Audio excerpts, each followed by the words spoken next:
যেমন যুদ্ধের ময়দানে যুদ্ধ করতে গিয়ে প্রতিপক্ষের আক্রমণ ঠেকাইতে গিয়ে যেইভাবে প্রতিপক্ষ যদি তলোয়ার দিয়ে আমাকে আঘাত করে, তাহলে এই আঘাত আগে ডাল দ্বারা প্রতিহত করি, তারপরে আমি আক্রমণ করি।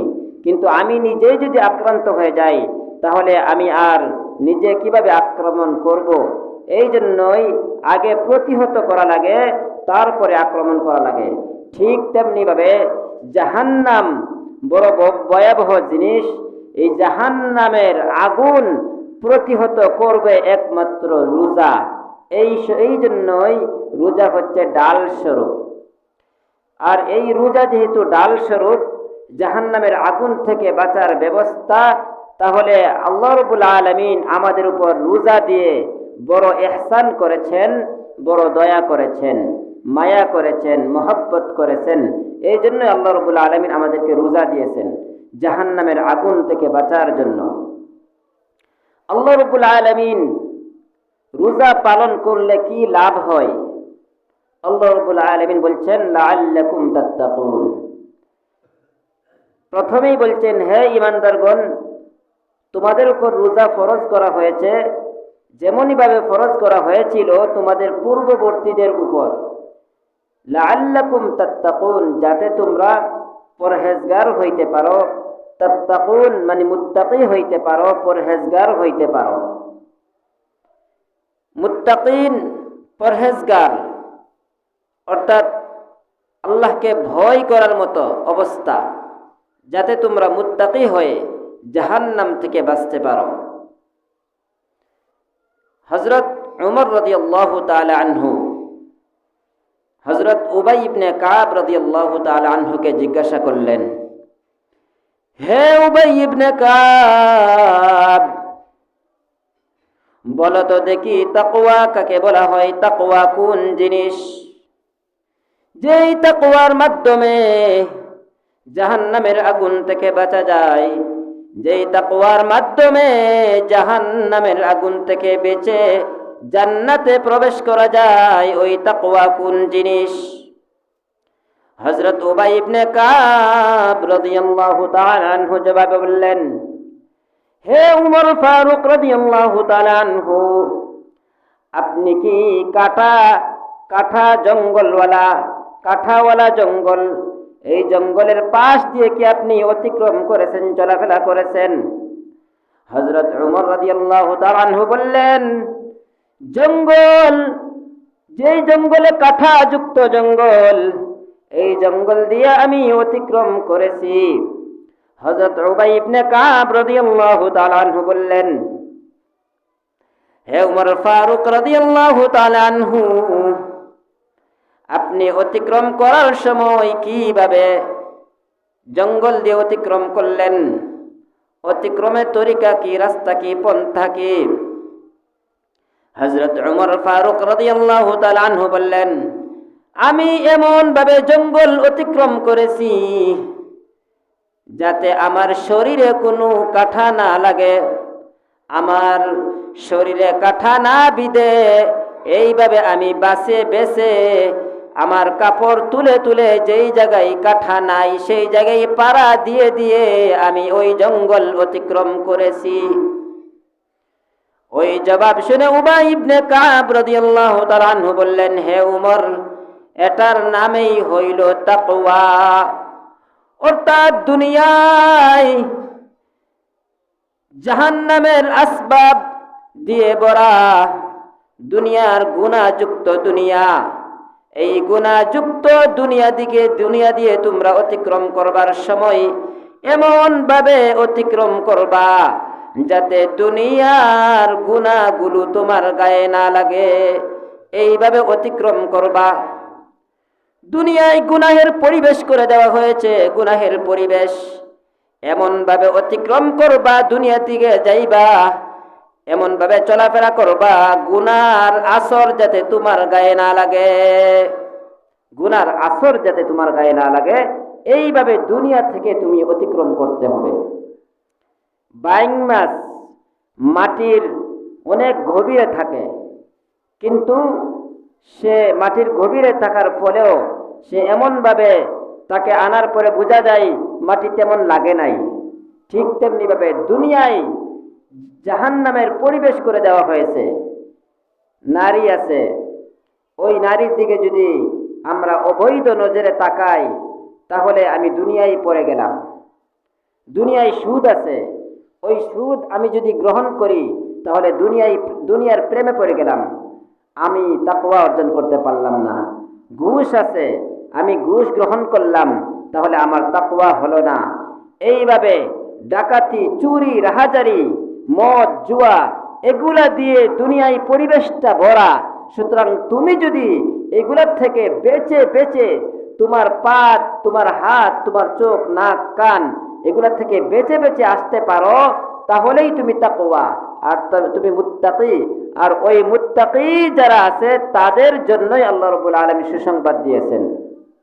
যারা মুত্তাকি, তাকওয়া অর্জন করতে পেরেছে, পরহেজগার অর্জন করতে পেরেছে, তারাই দুনিয়ার যে এইভাবে চললো জাহান্নামের আগুন থেকে তারাই বাঁচতে পারবে।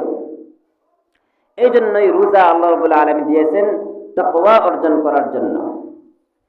মাহে রমজানের যত ফজিলত কোরআন এবং হাদিসে পাওয়া যায়, এর মধ্যে সর্বশ্রেষ্ঠ ফজিলত যে বলা হয়েছে নুজুলে কোরআন, অর্থাৎ মাহে রমজানে কোরআন নাজিল হয়েছে। তাহলে কোরআন নাজিল হওয়া হচ্ছে সর্বশ্রেষ্ঠ মাহে রমজানের ফজিলত। এই কোরআন আল্লাহ রাব্বুল আলামিন আমাদের উপর নাজিল করেছেন, আমাদের জন্য নাজিল করেছেন। কোরআন আল্লাহ রাব্বুল আলামিন কেন নাজিল করলেন? আল্লাহ রাব্বুল আলামিন এক জায়গায় বলেন হুদাল লিন্নাস, মানুষের হেদায়েতের জন্য আমি আল্লাহ কোরআন নাজিল করেছি। মানুষ যাতে হেদায়েত গ্রহণ করতে পারে, কোরআনের আলোয় আলোকিত হতে পারে, এই জন্যই আমি কোরআন নাজিল করেছি। মানুষ অন্ধকারে লিপ্ত, মানুষ যাতে বুঝে, কোরআন শুনে, কোরআন পড়ে, কোরআন মতো আমল করে, এই জন্যই আল্লাহ রাব্বুল আলামিন কোরআন নাজিল করেছেন। কিন্তু আমরা চলি উল্টা, কোরআন বুঝি না, বুঝার চেষ্টাও করি না, আমরা চলি উল্টা। অথচ আল্লাহ রাব্বুল আলামিন নাজিল করেছিলেন আমাদের হেদায়েতের জন্য, মানুষের হেদায়েতের জন্য। অন্য জায়গায় আল্লাহ রাব্বুল আলামিন বলেছেন হুদাল লিল মুত্তাকিন, মুত্তাকি যারা তাদের হেদায়েতের জন্য এই কোরআন নাজিল করা হয়েছে।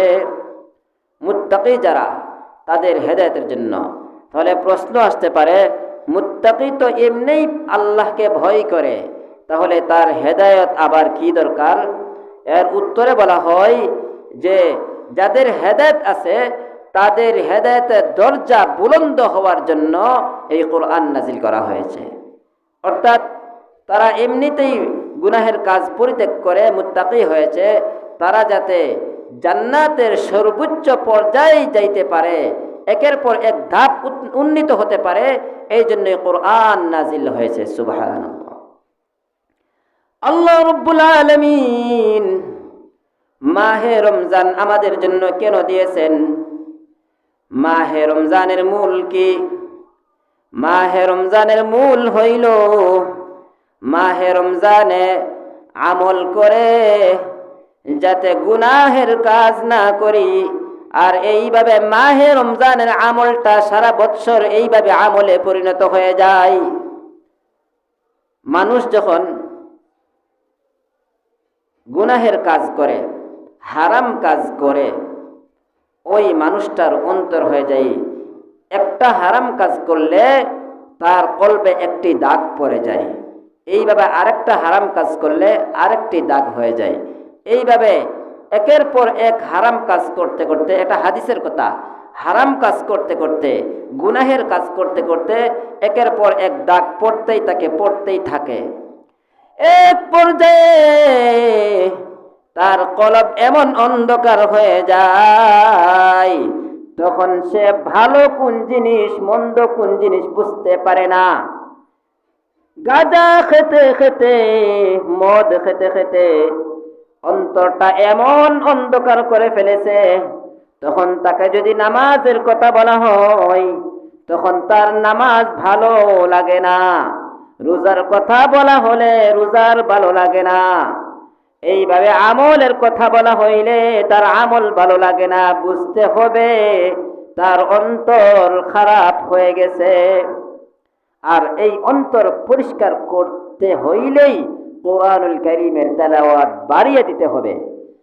কোরআনুল কারীম যত বেশি তেলাওয়াত করা হয় অন্তর তত বেশি পরিষ্কার হয়, অন্তর তত বেশি পরিষ্কার হয়। পরিষ্কার হতে হতে এমন এক পর্যায়ে চলে যায় তখন তার খারাপ কাজ যে করবে এটা তার ভালো লাগবে না, ভালো কাজ করতেই মন চাইবে, করতেই মন চাইবে।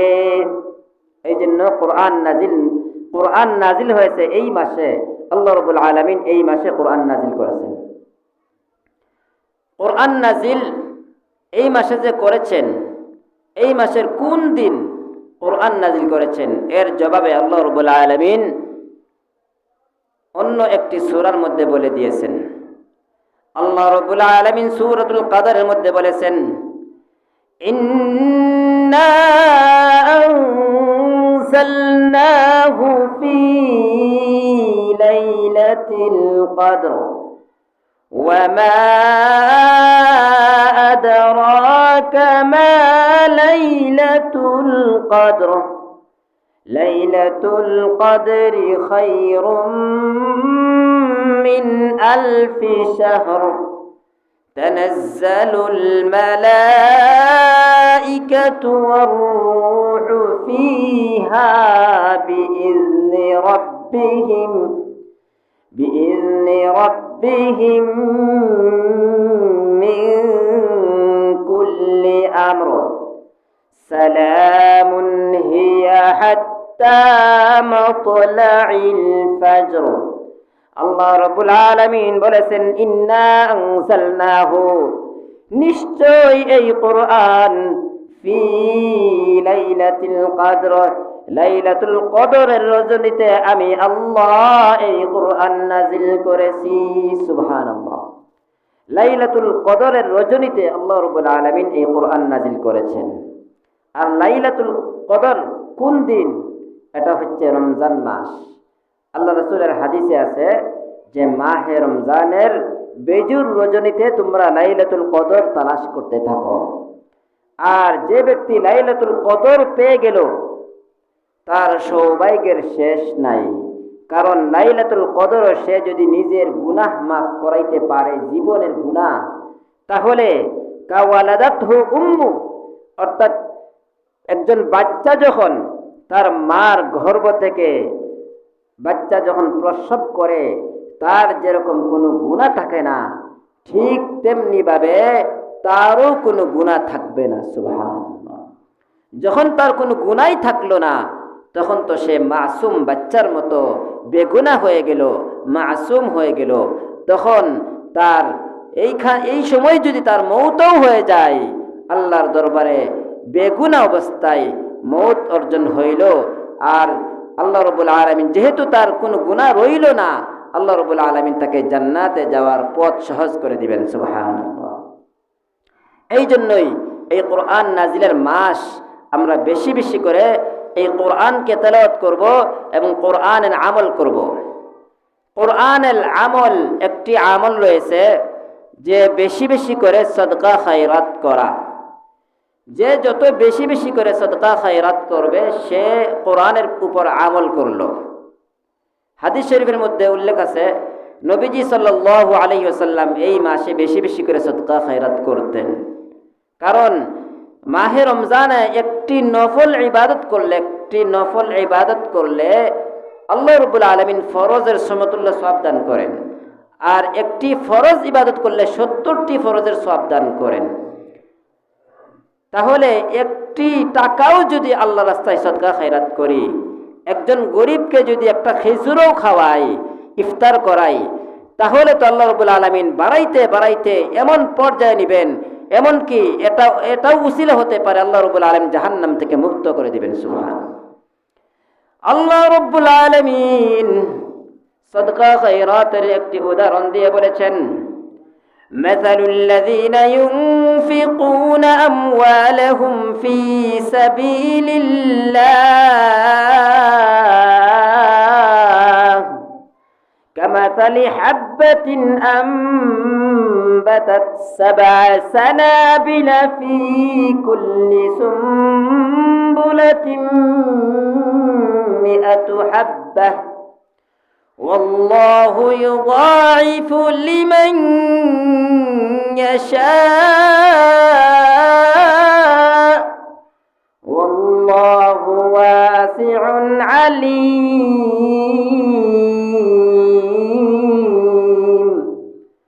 আল্লাহ রাব্বুল আলামিন সূরাতুল বাকারার ওই আয়াতের মধ্যে বলেছেন, মাসালুল লাযীনা ইউনফিকুনা আমওয়ালাহুম, যারা আল্লাহর রাস্তায় খরচ করে তাদের উদাহরণ আল্লাহ রাব্বুল আলামিন ওই আয়াতের মধ্যে বলে দিয়েছেন, ফি সাবিলিল্লাহ, আল্লাহর রাস্তায় খরচ করে যারা, মাসালুল লাযীনা ইউনফিকুনা আমওয়ালাহুম ফি সাবিলিল্লাহ কামাসালি হাব্বাহ, তাদের উদাহরণ হইল কামাসালি হাব্বাহ, জমিনে একটি বীজ রোপণ করলো, একটি শস্য রোপণ করলো, একটি দানা রোপণ করলো। কামাসালি হাব্বাতিন আম্বাতাত 7 সানাবিল, একটি দানা থেকে 7টি শীষ হইল। জমিনে একটি শস্য রোপণ করলো, একটি শস্য থেকে 7টি শীষ হইল। কামাসালি হাব্বাতিন আম্বাতাত 7 সানাবিলা ফি কুল্লি সুমবুলাতিন 100 হাব্বা, আর একটি শীষের মধ্যে 100টি করে দানা হইল। সুতরাং 100টা করে দানা হইলে 7টি শীষ, 700টি দানা হইল। দানকারীকে আল্লাহ রাব্বুল আলামিন এর উদাহরণ দিয়েছেন, একটি টাকা দিলে 700 পর্যন্ত নেকি আল্লাহ রাব্বুল আলামিন দিবেন। সুবহানাল্লাহ। তারপরেও শেষ নাই, যদি খালিস নিয়তে ইখলাসের সহকারে দান করতে পারে, মানুষকে দেখানোর জন্য নয়, একমাত্র আল্লাহকে খুশি করার জন্যই যদি দান করতে হবে পারে, তাহলে আল্লাহ রাব্বুল আলামিন পরবর্তী আয়াতে আরো বেশি সুসংবাদ দিয়েছেন, ওয়াল্লাহু ইউদাইফু লিমান ইয়াশা, আল্লাহ রাব্বুল আলামিন আরো বেশি বেশি বাড়াইয়া দিবেন। সুবহানাল্লাহ। 700 শেষ নাই, আরো বেশি দ্বিগুণ করে দিবেন আল্লাহ রাব্বুল আলামিন সওয়াবকে। আল্লাহু ওয়াসিউন আলিম। তাহলে মাহে রমজানে যে ব্যক্তি কোরআনের আমল করবে, সদকা খায়রাত বেশি বেশি করবে, তার কোরআনের আমল হয়ে গেল। কোরআন এক হইল, কোরআনের আমল কয়েক প্রকার, অনেক আমল আছে কোরআনের। সর্বপ্রথম কোরআনের আমল, কোরআন বেশি বেশি করে তেলাওয়াত করা, এটা হচ্ছে কোরআনের আমল। তারপরে কোরআন বলছেন, কোরআন বারবার বলছেন, বালিগ হওয়ার পর থেকে কোনো মুমিন মুমিনা মুসলমান বালিগ হওয়ার পর থেকে 5 ওয়াক্ত নামাজ পড়া, নামাজ আদায় করা, নামাজ কায়েম করা, এটা হলো কোরআনের আমল। একটি আয়াতের মধ্যে উল্লেখ আছে, ওয়াকিমুস সালাতা ওয়া আতুজ যাকাতা ওয়ারকাউ মা'আর রাকিঈন।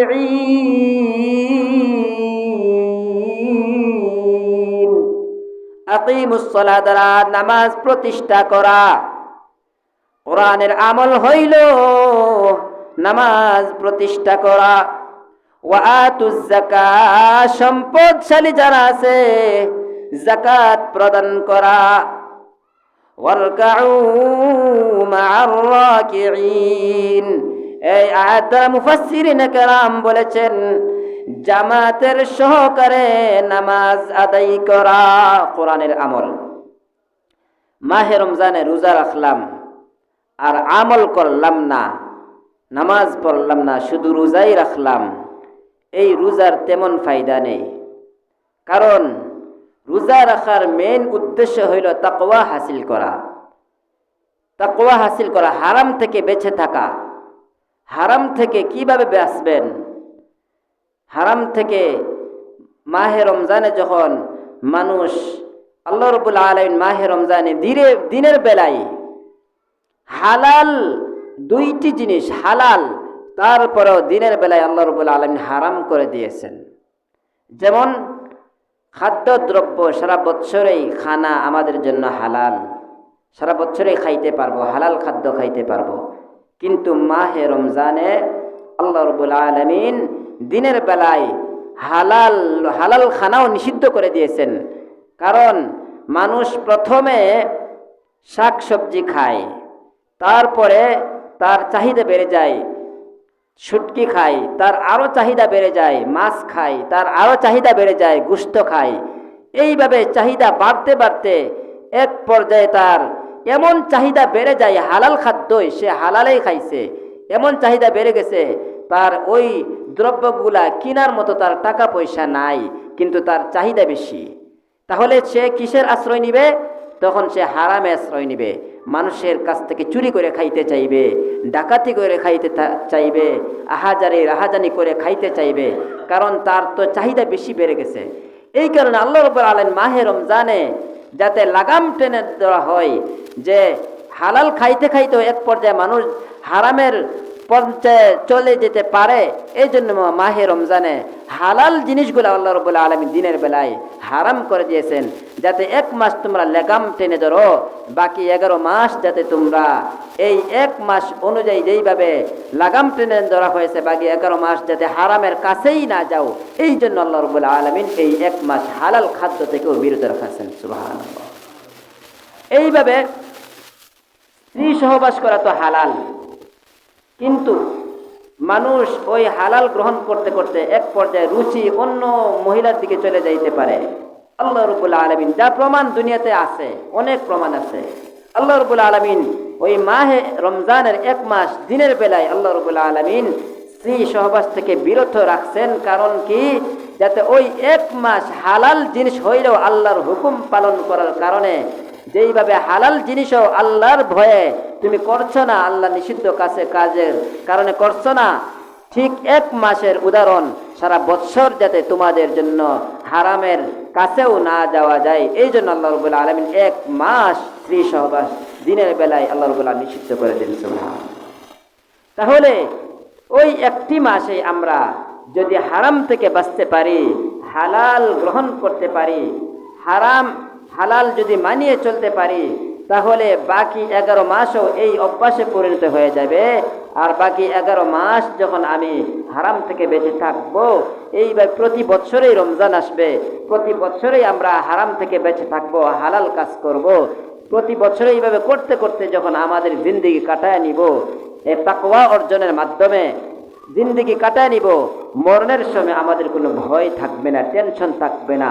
তখন এই দুনিয়া তো মাত্র একজন স্ত্রী বা ঊর্ধ্বে 4 জন স্ত্রী রাখতে পারবে, কিন্তু আল্লাহ রাব্বুল আলামিন বেহেশতে 70 থেকে 80টা হুর আল্লাহ রাব্বুল আলামিন দান করবেন। সুবহানাল্লাহ। এই দুনিয়ার সামান্য মজা থেকে মজাটি ত্যাগ করলেই আল্লাহ রাব্বুল আলামিন আখিরাতে অনেক মজা দান করবেন।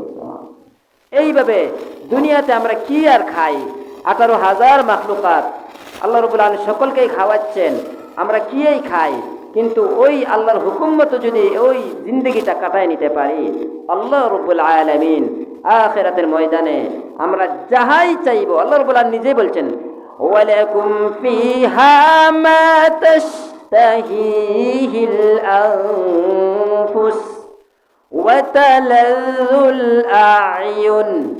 আল্লাহ রাব্বুল আলামিন বলছেন, যা তোমাদের মন চাই, ওয়ালাকুম ফিহা মা তাশতাহিহিল আনফুস, মনে যা চাইবে আখিরাতের ময়দানে জান্নাতে আল্লাহ রাব্বুল আলামিন তোমাদেরকে তাহাই দান করবেন। সুবহানাল্লাহ। মনে যা চাইবে, মা তাশতাহিহিল আনফুস ওয়া তালাজ্জুল আ'য়ুন, আর চোখে যা কিছু দেখবে সুন্দর, আরো আখিরাতের ময়দানে জান্নাত আল্লাহ রাব্বুল আলামিন আরো বেশি সুন্দর সুন্দর জিনিস দেখাইবেন। সুবহানাল্লাহ। সবচেয়ে বেশি নিয়ামতের কারণ হবে, নিয়ামত সবচেয়ে বেশি যে নিয়ামতটা হয় অর্জিত হবে, জান্নাতবাসী আল্লাহকে স্বয়ং আল্লাহকে নিজ চোখে দেখতে পারবে। সুবহানাল্লাহ। আর আল্লাহকে নিজ চোখে যে ব্যক্তি দেখতে পারবে তার থেকে মজা আর কোন কিছুই হতে পারে না। একমাত্র আল্লাহকে দেখলে সব কিছু ভুলে যাবে, হুর গেলমান যাহা কিছু আছে সব কিছু ভুলে যাবে। এইভাবে আল্লাহ রাব্বুল আলামিন একটি মজমা গঠাইবেন, আল্লাহ নিজে সাক্ষাৎ করাইবেন। আল্লাহর খাস বান্দা যারা দুনিয়াতে যারা তাকওয়া অর্জন করে চলতে পেরেছে, হারাম থেকে বেঁচে থাকতে পেরেছে, হালাল পন্থায় চলতে পেরেছে, তাদের জন্য আল্লাহ রাব্বুল আলামিন জান্নাতে একটি মজমা বসাইবেন। ওই মজমার মধ্যে আল্লাহ রাব্বুল আলামিন থাকবেন সভাপতি। আল্লাহ রাব্বুল আলামিন নিজে কোরআন তেলাওয়াত করবেন, আর আমরা স্বয়ং আল্লাহর নিজে কোরআন তেলাওয়াত শুনতে পারবো এবং আল্লাহকে দেখতে পাবো। আল্লাহ রাব্বুল আলামিন আমাদের সকলকেই দুনিয়ার মোহ ত্যাগ করে, দুনিয়ার আনন্দ উল্লাস ত্যাগ করে, দুনিয়াতে ইবাদত বন্দেগী করে, তাকওয়া অর্জন করে আখিরাতের পুঁজি অর্জন করার তৌফিক দান করুন। সকলে বলি আমিন। ওয়া আখিরু দাওয়ানা আলহামদুলিল্লাহি রাব্বিল আলামিন।